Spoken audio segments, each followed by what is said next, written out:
Happy Thursday, everyone. Welcome back to TIMBP Live. It is good to see y'all. Thank you for being here. Thank you for watching on the replay if that is how you are doing this week's episode. And thank you for your support, as always. Love you. Love you, love you, love you. 6 whole years of TIMBP this week. How did we make it to 6 years of This Is My Bourbon podcast? I don't know.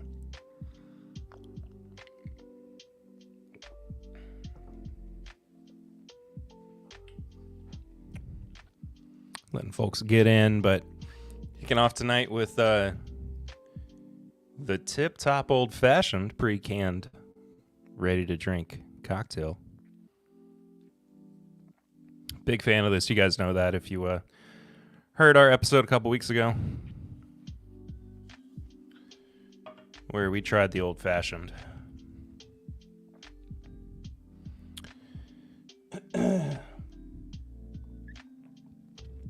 Miss MC, hi y'all. Hello, Emily. Hope you've been well. Feed Snuffy and smash the like. Yes.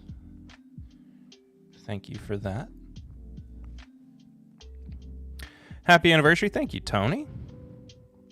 And thank you, Darren. Happy 6. Here's the 6 more. I don't plan on going anywhere. Old-fashioned. Ooh. Pretty good little ready-to-drink old-fashioned. Camera went out of focus. Missed last week, but here this week. Hello, everyone. Hello to you, Brett. Thank you for enjoying the Bernie Lubbers episode this past week. Saw that comment and forgot to like or anything. Sealbox sent me those cans free a couple weeks ago. What did you do to get those cans for free, Tony?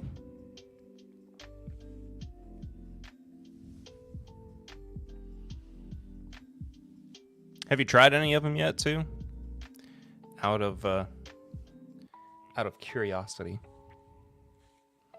I've got semi-Skrillex hair going this week, but that's because it's oily and gross, and half of it's not laying the right way, and the other half is, well, voluminous, I suppose. Got a new mic stand as well. I've been needing one of the desktop mic stands that hook onto the table for a while, and it was finally time to pull the trigger after a couple weeks of fighting with this one. Still just right there. Old Elk wheat whiskey pick in my glass tonight. Can tell it's not bourbon, almost a sour note, but not unpleasant. Old Elk does make some pretty daggum good wheat whiskey. I will give them that. And truly, I mean, I like Old Elk. I've not really had anything from them that I've not been happy about.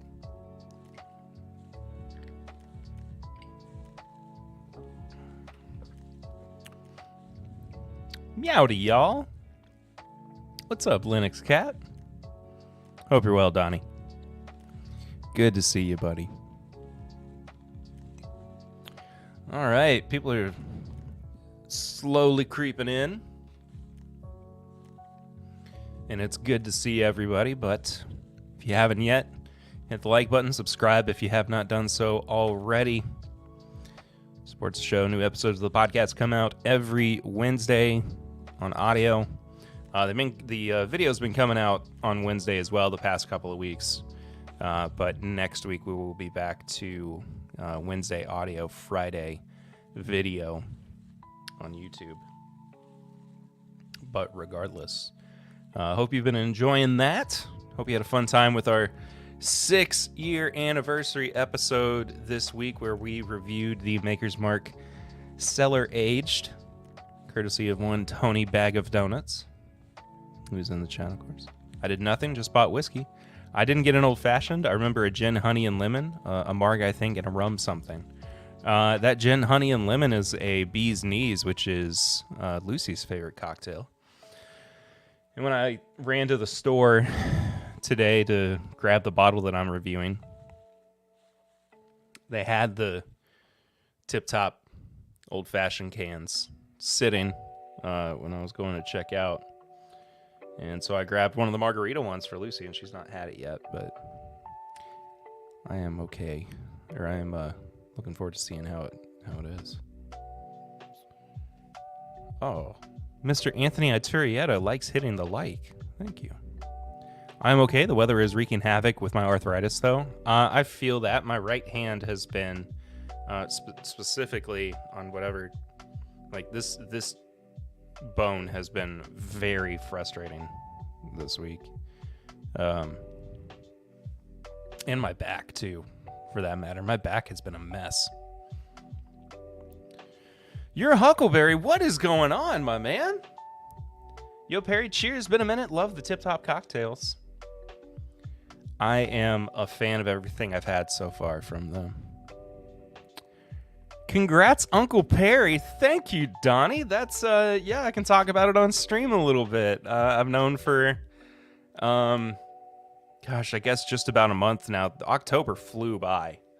But my little brother Dane and his wife are going to have a baby in April.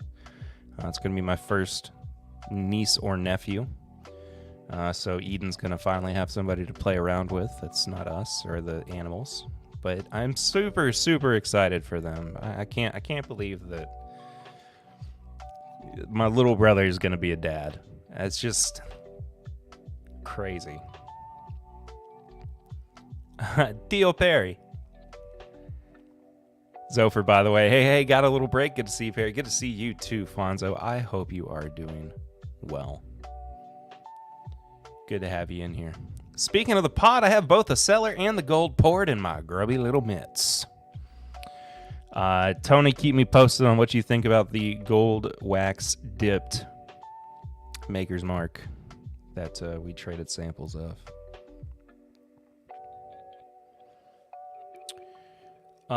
Rooting for April 29th, 2024. I don't know exactly what their due date is right now. I think I'll see them this weekend for dinner, so I'll ask them then. But yeah, Uncle Perry, it's finally happening.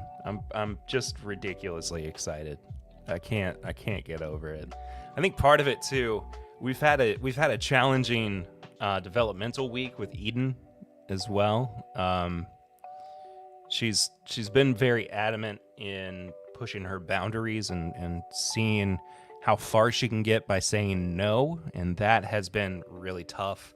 But on the flip side of that, though, she is almost completely potty trained, which is crazy to say out loud, but she has been doing fantastic. So, like, thinking about having a new baby in the family is just all sorts of exciting, you know, like thinking about simpler times, but also just so thankful for where we are with Eden as well. I mean, she's a special kid, man. She's doing great things. But cheers all. Cheers to you, Mike Meyer. Good to see you.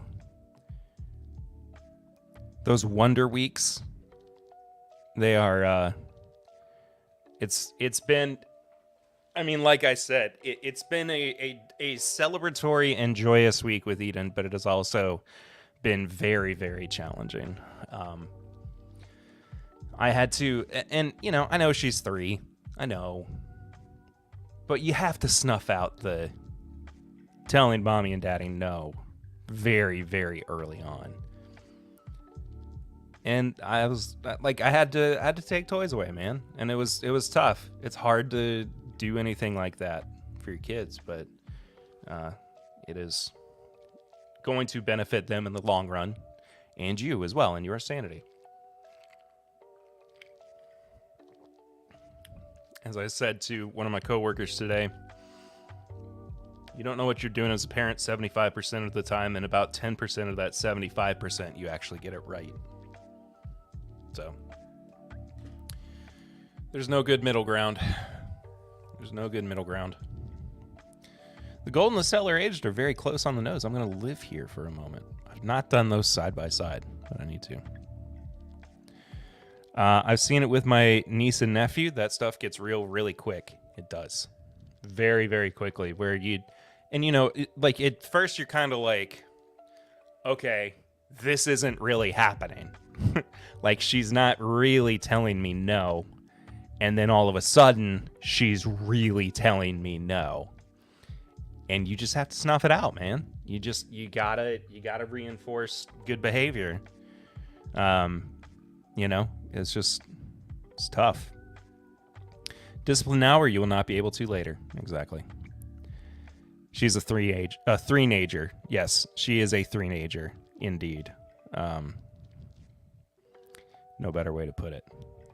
Top Dog, cheers all. Cheers to you, Top Dog. Hope you are doing well. Good to have you in the chat. So we are going to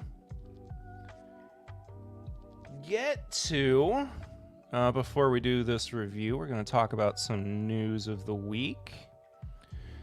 And how a recent episode of the podcast might affect the way that some people listen to what I have to say about these things. But that also kind of goes into my discussion of it. So grab yourself a drink if you haven't done so already. I'm finishing up my tip-top old-fashioned from the can. I'll be moving on to the James E. Pepper Decanter barrel-proof bourbon here in just a bit, but might pour something else in the middle. We'll talk about that sooner rather than later. So let's get to. Oh, and by the way, if you want to support the show, because we don't have super chats yet on the channel, we do have Snuffy Chats. That is through the link to Stream Elements in the description below. That is the best way for you to support the show live on air. If you would also like to, you can support the show on Patreon at patreon.com/mybourbonpodcast for as little as $1 a month. For as little as $5 a month, you get bonus content that comes out every week on top of the main episode. You get the pregame chats. You get a bonus episode every Monday. You get the uncut episode of the podcast as well every Tuesday. All that being said, thank you so much to everybody who does support. Snuffy Chats go to support Mr. Snuffleupagus back here. He is the patron saint of TIMBP Live, and if you do donate through the Stream Elements link below, your message will pop up right here in the top left-hand corner of your screen. And then we'll read it out and we'll say thank you. So...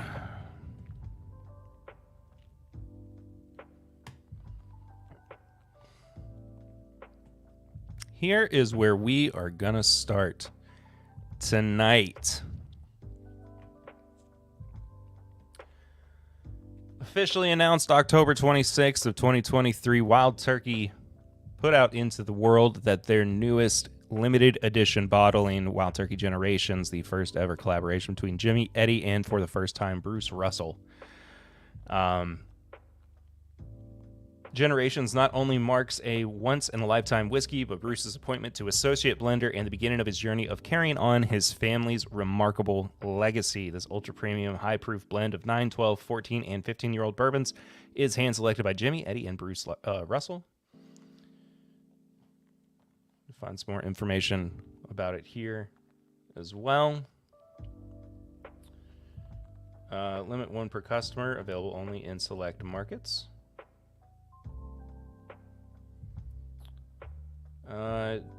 Trying to find the proof because I don't remember it off the top of my head.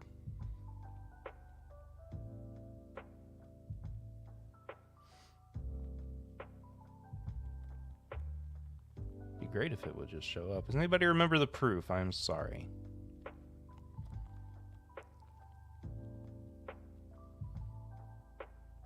Oh, there it is. 120.8 proof. Found it. Yeah, Wild Turkey has had kind of a banner week for some more prominently premium products being introduced into the market. This first one, of course, Generations, we saw on, I think the TTB labels were the first ones that we were witness to with these. And it was exciting back then, of course, but we were kind of being led to believe that it was going to be a little bit more expensive. Of course, this is a $450 bottle of bourbon. Now, if you've been keeping up with the podcast, you know that we did do not a full episode, but a pretty big episode on Pride of Anderson County, which was another Wild Turkey product, although it was sourced and sold through Rare Character, courtesy of Dave Jennings, Mr. Rarebird 101. And so this is now falling into the same conversation, I think, that we have been having of what is happening to the premium market of bourbon, and is it further disillusioning people when it comes to the mid-tier market as well. Oh, Brian Brennicke's in the chat. Hello, Brian. I didn't see you until right now. I apologize for that. Why is my mouse wheel not working? Regardless, good to see you, Brian. Oh, and Stacy's here too. Hello, Stacy, Miss 4-Leaf Whiskey. Top dog. I don't like the price, but I think if I see it, I will buy it. It's a lot of money for bourbon. Totally Weeds, what's up, by the way? If all Wild Turkey limited releases are going to be so high priced moving forward, I am so disappointed. Yeah, unfortunately, I think it's just going to be par for the course. Moving ahead, too much money. Yes, I do think it is quite a bit much for this. Now, and I do want to point out, you know, there are 4 different blends that go into this one blend, so I guess you could essentially say it's just one blend, but at the same time, the way that they market it is blends of 9-year-old bourbon, blends of 12-year-old bourbon, blends of 14, and then 15 individual blends, and then they are blended together to make one big blend. So I don't have a good justification here aside from the rarity of it and the amount of work that has gone into it. So for it being $450, I mean, truly, that's what, like, the most expensive Wild Turkey product to date.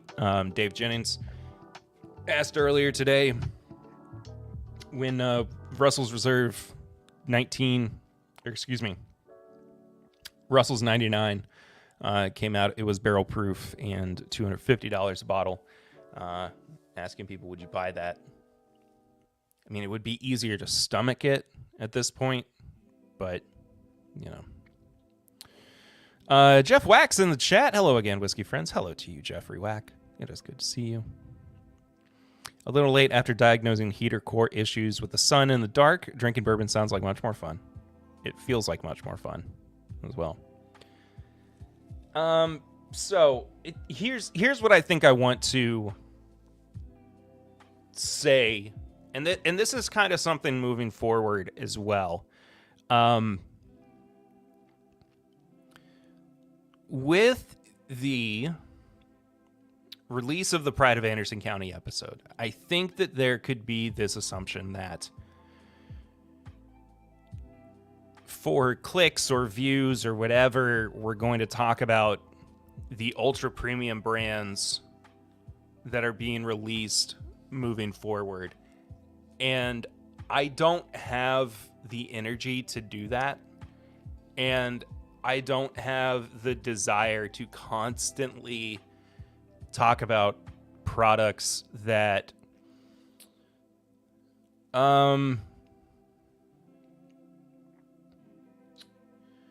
exist for a particular reason.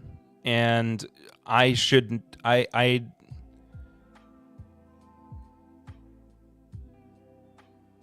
I can only have that conversation so much. I can only say the same thing so much.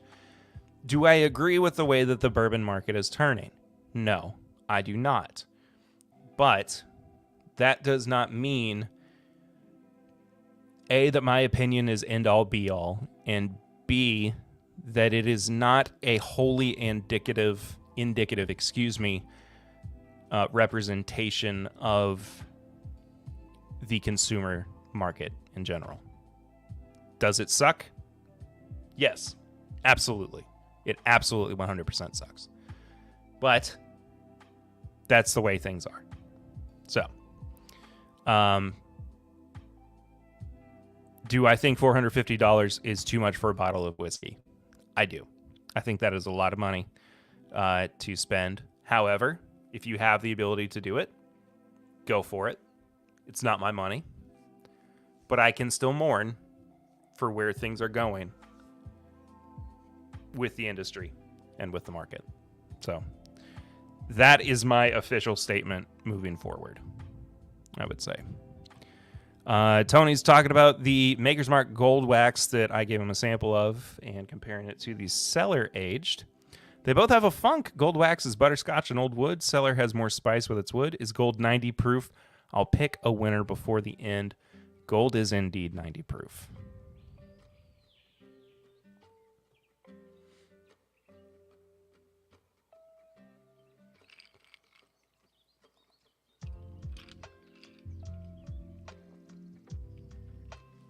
But given the opportunity to try, look, I also can't say that I'm not excited about this. Like, this is high-aged turkey at a proof that has not really been available to the general public before. And just the opportunity to get to try it, I mean, that's more important to me than owning a bottle.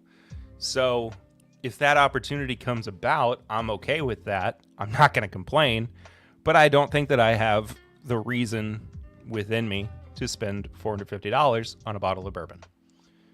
All that being said, this is genuinely a very cool moment for Wild Turkey and for the Russell's family.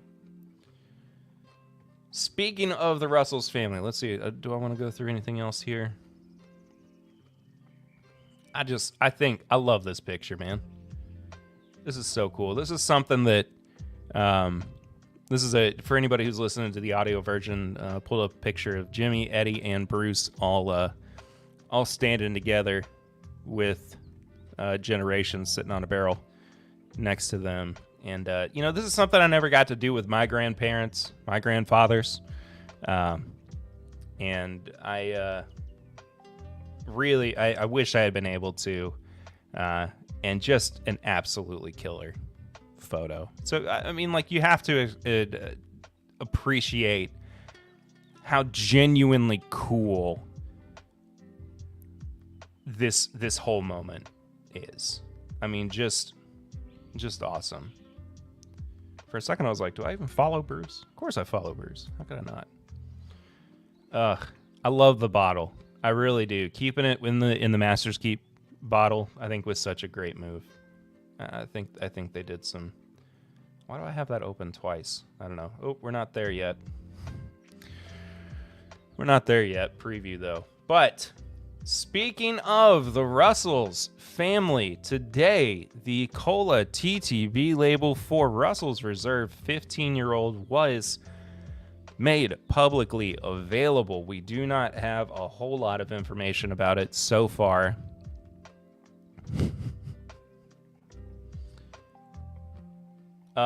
Sorry, let me finish up the Generations talk. I agree, but if I do find a bottle, it is meant to be shared. Absolutely.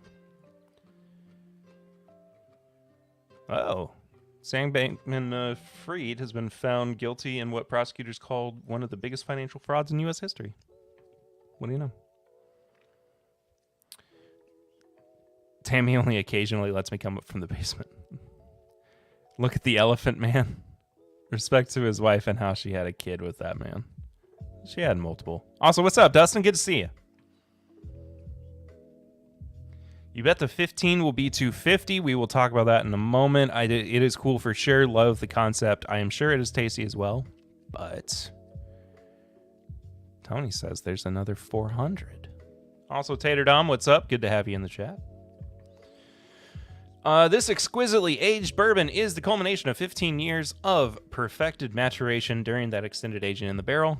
It endured frigid winter nights and intense Kentucky summers to develop layers of oak and vanilla like the iconic Russell family members that made it. This whiskey has a lifetime of experience and a rich story to tell. 15 years old. At the moment, it still says 117.2 proof. I doubt that that's going to be the final proof that we see from them. However, I mean, it's probably a good indicator of where things are going to go with it. If we're using the same pricing model that we saw with the 13, which, you know, I think is up to, what, 175 now for a 13-year-old bourbon? Well, I guess it's 13 with... Oh, actually... Dustin said, well, the 13 is 14 to 20-year-old juice, so what will 15 be? 18 to 25. I would be surprised if they got above 17 to 18.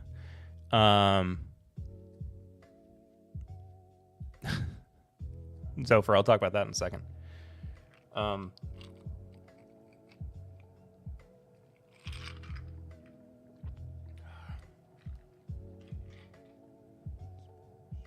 Apologies, I'm trying to find a place to put my glass. There we go. Good a place as any. I really, really doubt that they would get up to 15 years old, Dustin. I would be up to 25 years old, excuse me. I would be more inclined to believe that they would stick around the 17 to 18 year maximum. At this point, I think that we have seen that turkey kind of caps out around that age, the 18 to 20, 17 to 20, really. So if we were to get anything above 20 years old, I would be intensely surprised. I think the 15 year is going to be doing a lot of the singing in this particular choral symphony. Saw an old Star Trek episode and it had a quote that stuck with me. There are a million things in the universe you can have, and there are a million things you can't have. It's no fun facing that. I agree.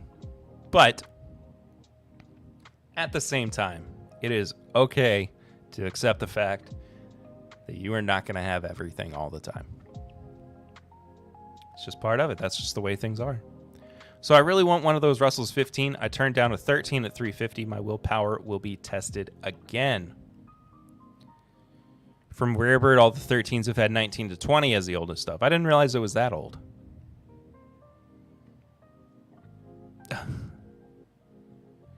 Zophar's out. All right, buddy. Cheers. Be safe. Good to see you. I didn't see his comments on the last two batches. I don't know exactly what went into the last two batches, but at the same time, I still would really, really be surprised if they had anything older than 20 in the Russell's 15. I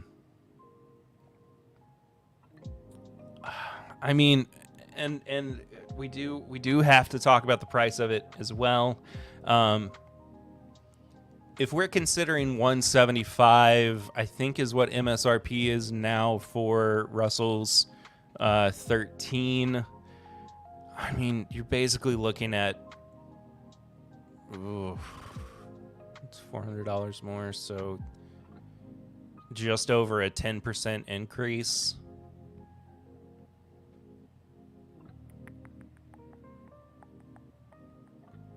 Right? No, my math is off. Like just over a 20% increase. So say it's 15 years old, or we know it's 15 years old. and we go by the $150, we would say that, it's $10 per year. So that would be $150. We would kind of guesstimate for the price on this.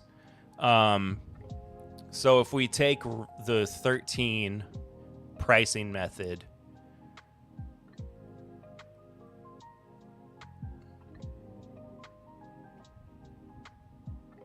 I guess it's more like 30%, isn't it? I mean, it would be closer to $200, essentially. I don't know if that. It's going to be more than that. I would anticipate it being about 3, honestly, based on the way that things have gone. If it's not a $300 bottle, I'd be very, very surprised.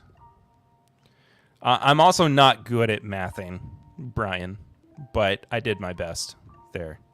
Given Jimmy just wanted to sell anything over 10 years old, wouldn't shock me if they have older stuff. He refused to use it.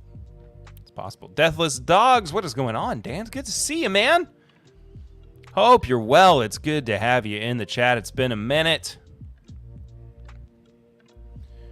You doing 170 divided by 13 times 5 equals 200. Each added year is exponential, and at 300, F that.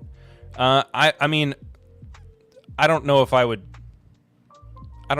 buy it for 300. Because, okay, let's talk about that as well, because 300 is the price of the single Rick House release that they have. I mean, it's got to be somewhere in between. I don't see them pushing the same price. Honestly, if I had to bet, it would be between $2 and $250. That is my official range, I guess, that I would put it in. I would say $250 is my locked in guess. I'll go ahead and lock in $250 for this one. I bet it's $250 to $275 Masters Keep style. You think the next single Rick House is going to be $300? I thought it was already $300. Am I wrong? Oh, come on, keyboard. Why do I have all this? There we go. I'll just take Dave's.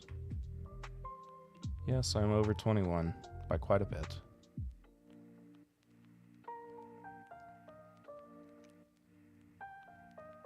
Price $300.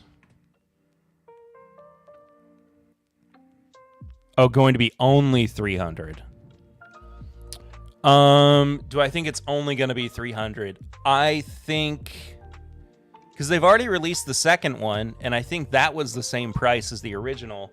I don't see any reason for them to up the price next year or on the next release. I think it's going to stay around 300, honestly.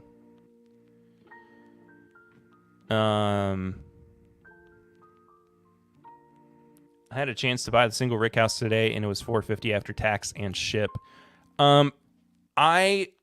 We reviewed the single Rick House, the original release. We reviewed that last year, and I just didn't think it was worth it. It didn't have that like really unique punch to it that I was hoping for with a limited turkey release, but I don't know. It's been a while since I've had it. I'm just going off of what we said last year. 1,000 on secondary. Probably. Also, what up, Pat? Good to see you. They are increasing prices like crazy. It's wild. Yeah, single Rick House is 300 at turkey. Even 101 and Rare Breed are going up. I hope not by much.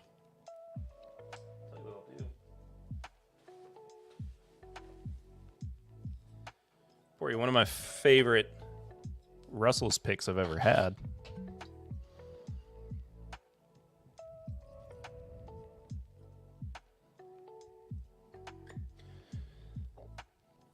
This is the Spirit of Collaboration pick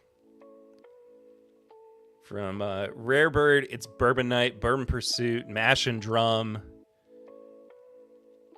or Mash and Journey, excuse me, in Keg and Bottle.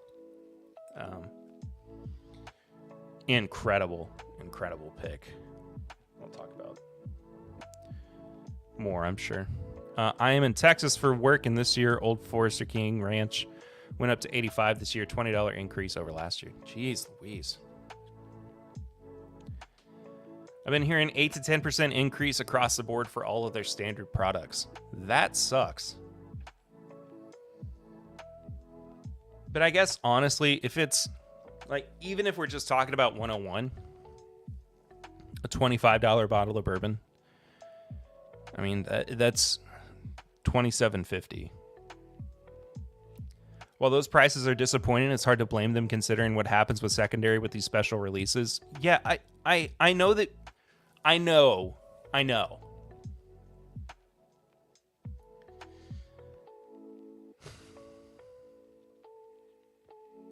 Here's the thing I wish I had been able to more accurately understand about my opinion about the premium, the ultra premium market, and its relation to something like the secondary market for bourbon consumers.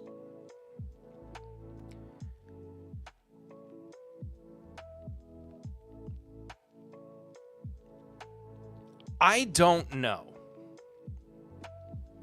I don't know if it is the responsibility of the primary market to curb the veracity of the secondary market. I don't know. That is just my honest opinion right now. I don't have anything further to say on it because, to me, and I know that this just kind of goes against everything that the industry at all goes by, which is a free market system and capitalism, because that's just how things are run this day and age. I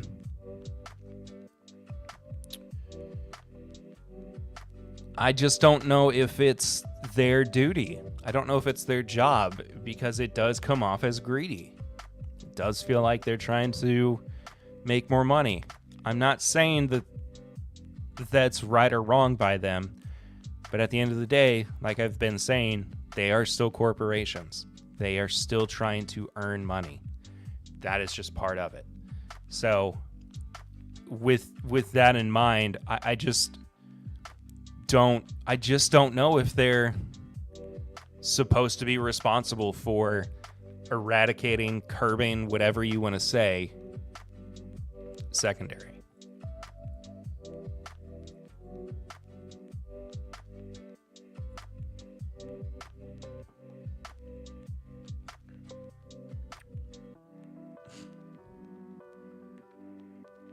Now, I do want to point out, too,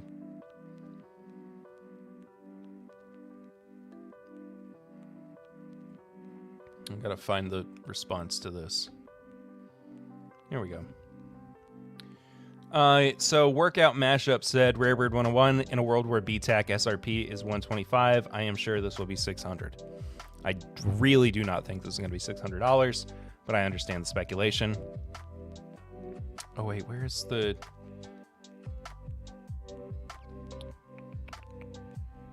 There was one particular tweet that Dave replied to.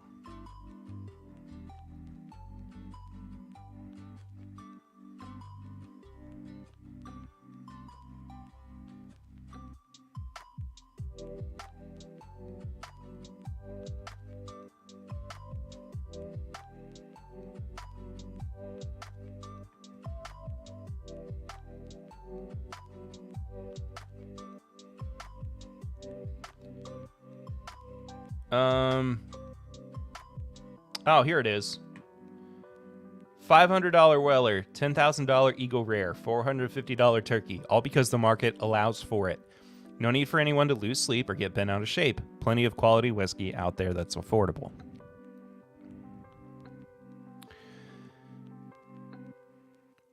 While I completely agree with the sentiment of this, I do still, as I've been saying, mourn for the wallets of those who are considered budget bourbon drinkers. When parts of it are used for more allocated, or parts of their stock are used for more allocated, more exclusive products, then we are going to see, I don't want to do this. Yeah, that's fine. You are going to see price increases on other less exclusive products. That is just how that is going to go. That's just part of it. But I don't agree, or I don't disagree, excuse me, with what Dave says here.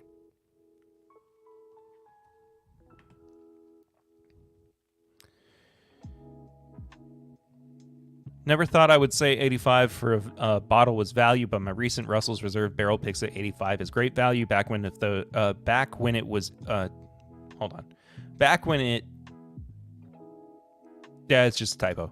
Back when those bottles were 65, it was an incredible value. It's the responsibility of the consumers to stop consuming at the high prices. I agree with that. To be fair, there isn't much true ultra premium bourbon. That is fair. I could be just screaming into the void.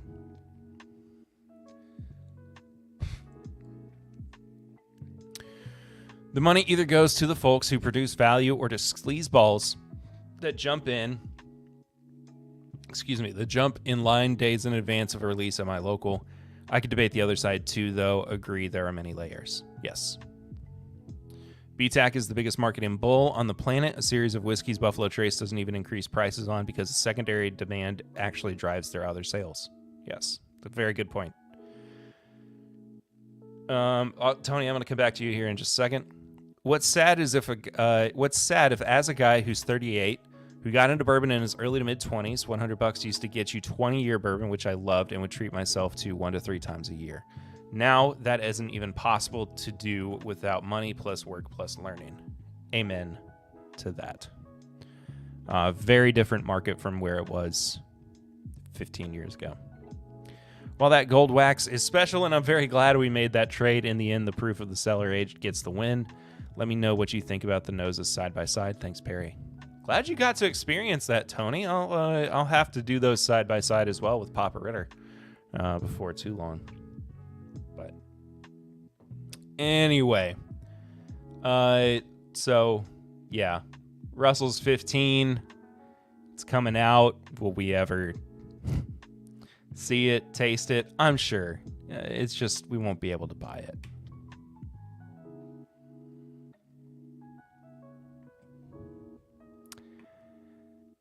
Now on the other hand, you know what's funny? I just want to acknowledge this. I want to acknowledge this in its existence. But truly, I don't have a whole lot to say about the Eagle Rare 25. And I think it's because it's so absurd that my brain can't even process the fact that there is a $10,000 Eagle Rare out there. That's crazy. It's crazy to me.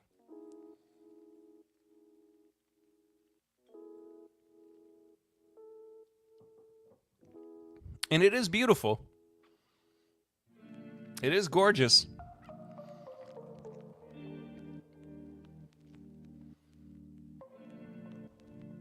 I mean, look at that.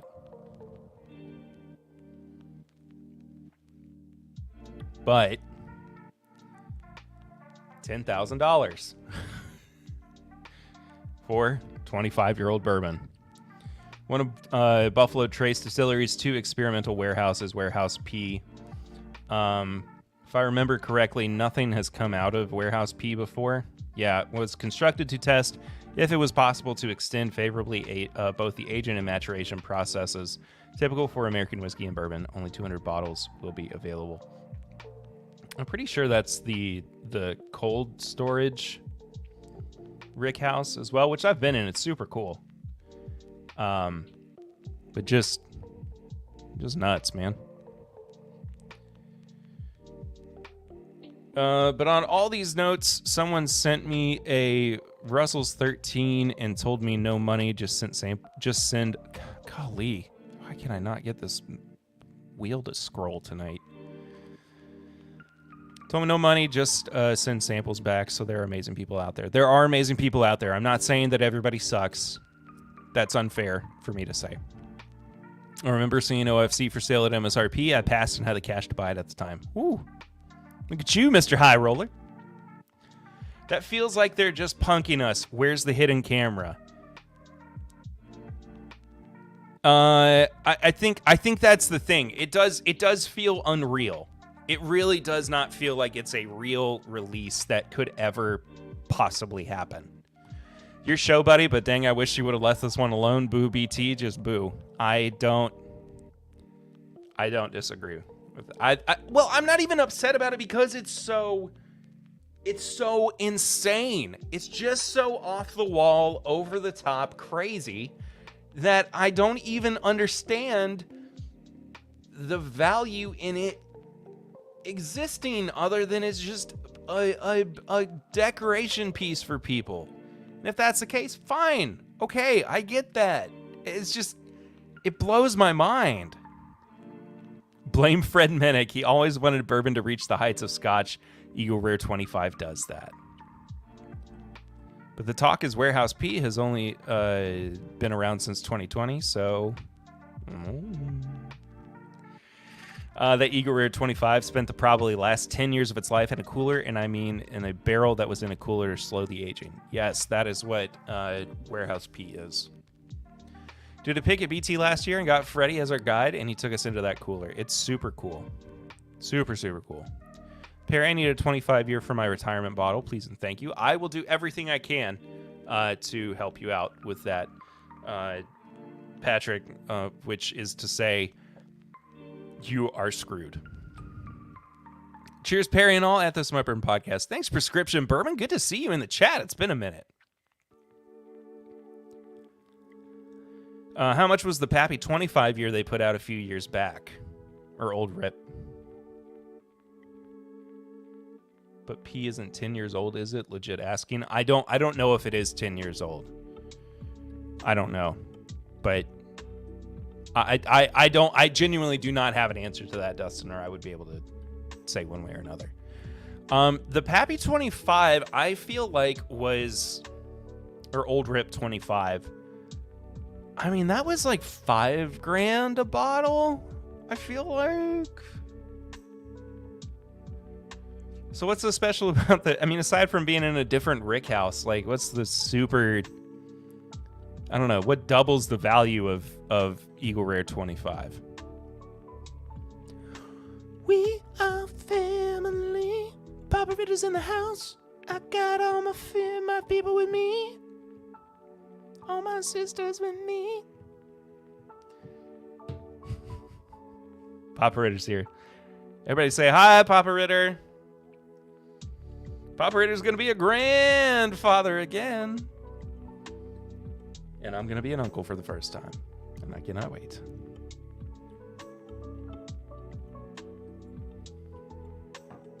Anyway, I don't want to spend too much time talking about the Eagle Rare 25 other than just addressing the absurdity of it and how weird the bourbon market is now. Like we can talk about we can talk about how crazy the market has gotten and everything, but I just don't know. This is something all of its own. Honestly. Just nuts. Yeah, you are. Huge congrats to the Ritter family, especially Dane and his wife. Oh, yes. So excited for Dane and Lindsay. It's crazy, man. It's crazy that there's going to be another little Ritter running around. Later, y'all. Appreciate the authenticity and community. Cheers to you, M. Hope you have a great rest of your night. To be fair, a lot of inflation since Pappy 25 came out. I don't know if it's just inflation, though, Dustin. I think that there is a fair amount of blame just to be placed on how out of control the market has gotten. But kind of looks like I might be going into a little bit of extra innings.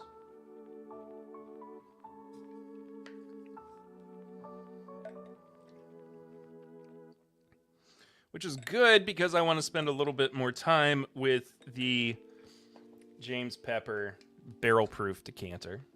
Because this is, I mean, completely new to me. I've not had this before tonight. I cracked it a little bit earlier, excuse me, just to give it some time to breathe.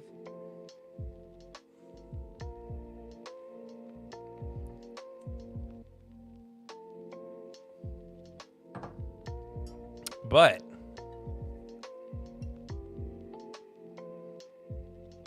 look at this bottle, man.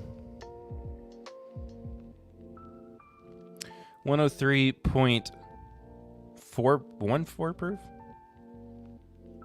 I told y'all I'm not good with math.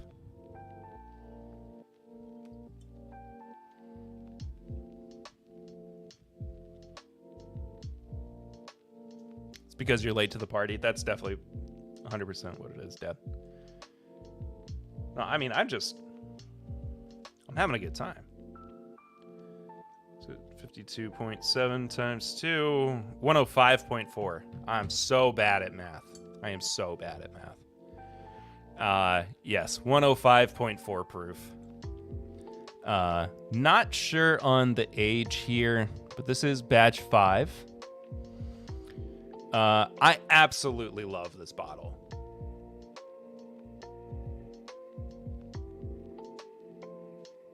I mean, it's awesome.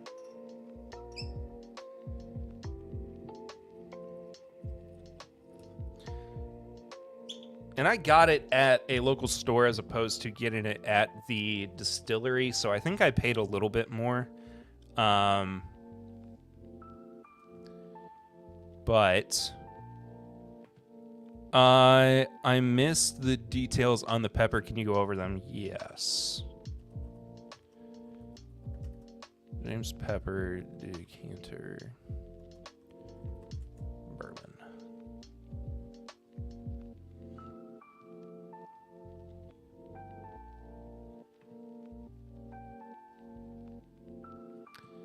Hold on just a second. Sorry.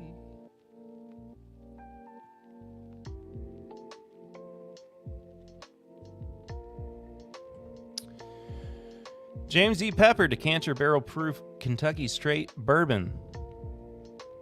Unique blends of our oldest stocks and distinct mash bills consisting of corn, rye, malted barley, and malted rye, aged in new toasted and charred barrels made from Kentucky oak, air seasoned a minimum of 18 to 24 months. Water sourced from the historic distillery well, distilled and bottled at the historic James E. Pepper Distillery in Lexington, Kentucky. Average age of whiskeys is 5.5 years. Bottled straight from the barrel, uncut and unfiltered. I'm not sure. That average age of whiskeys is throwing me off. I mean, it could be 5, 5.5, and 6, or just 5 and 6, and then they call it an average age of 5.5 years. I don't know. It's strange. It's such a very specific mention for them to have. I need to, let's see. Okay, Breaking Bourbon's got the MSRP. $65. So yeah, I paid a little bit extra for this just being at a store instead of being at the distillery. So regardless, I'll go off of MSRP here, but And like I said, 105.4 proof.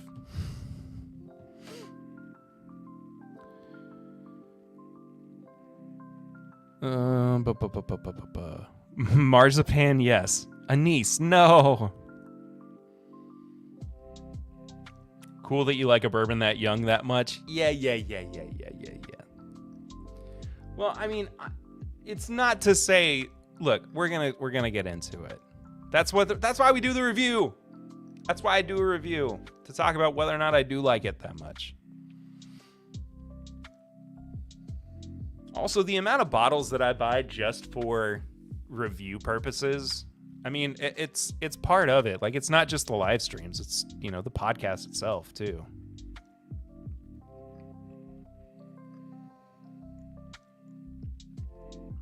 I will say, though, the nose is super brown sugar and cinnamon heavy. I would have thought that it was a little bit more... okay, no, that's not the right way to phrase that. I think, based on the nose, if I had done this blind, I would have been slightly more convinced that it was double oaked. And maybe it is. Maybe it is. I don't know for sure, honestly.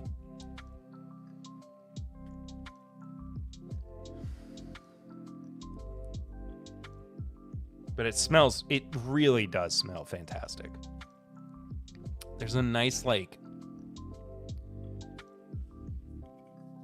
white grape note on the nose as well. Anyway. Hey, thank you all so much for sticking around with me for the evening. Not done yet, but just wanted to say cheers to you.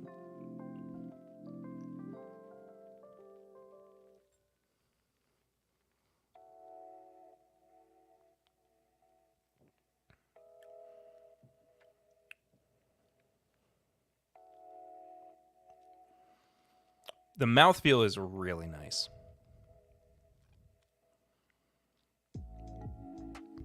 It's very oily up front. It starts to go a little bit creamier. Then it goes into a, like, butterscotch cream savor. Do they have butterscotch cream savors? I can't remember. But that's, like, the note if they...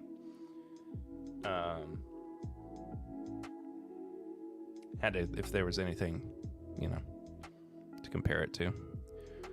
Old Carter caught a lot of us off guard when they let us know Batch 5 bourbon was double oaked. I mean, I'm not surprised by that. I mean, it's not like the Carters weren't an important part of creating other double oaked bourbons. I'm not entirely surprised by that.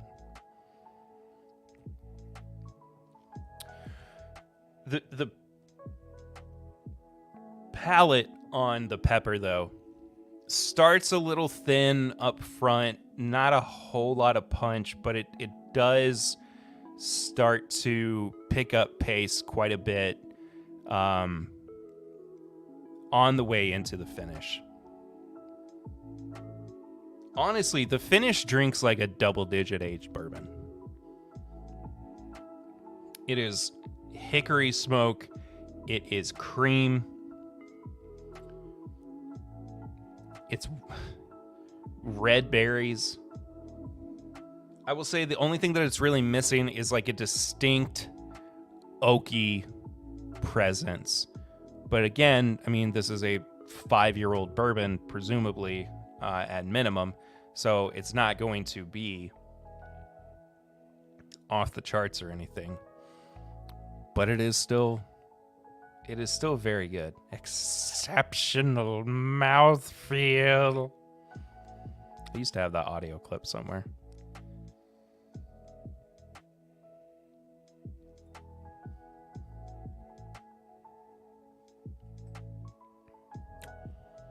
Look, for $65,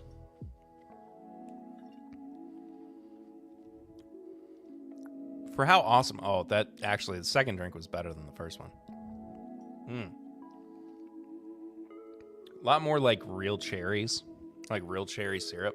Not maraschino cherries. I like. I really do like this quite a bit. I mean, again, it is presumably 5-year-old bourbon, so I mean, if we're going $10 per year, it's not like 65 is incredibly out of the range of acceptable, even though it is a little bit more than I would want to pay for it. However, I really do think that this experience of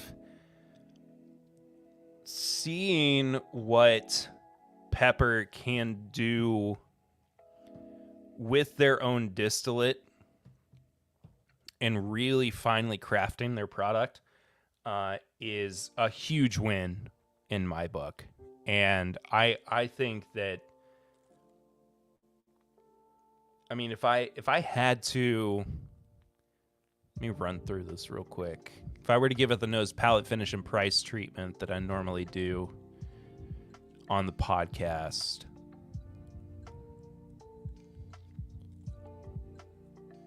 probably be a 13 out of 20. 12 and a half, 13, something like that. Yeah, I mean, it's good. It is good bourbon. It's not going to blow me away or anything. But I am impressed with it. I think that it's got good stuff going for it. So, if you see it, I would pick it up just to share around, surprise your friends with. It's just a beautiful bottle. I mean, oh, well, that's just right on the bottle, isn't it? I was going to say you could just, once you're done with it, get rid of all the text and adornments and just use it as a decanter, but it might take a little bit more work. I don't know. I'll report back. I'll do some work on it and report back to you. But I do believe that is my time. And I thank you all so much for being here for TIMBP Live here on November 2nd, 2023. If you haven't yet, hit the like button. Subscribe to the channel as well. And I'll see you real soon. Until next time, thank you so much for being here. I love you loads. But this has been TIMBP Live, and I'm Perry. That's not how I normally end it. Bye.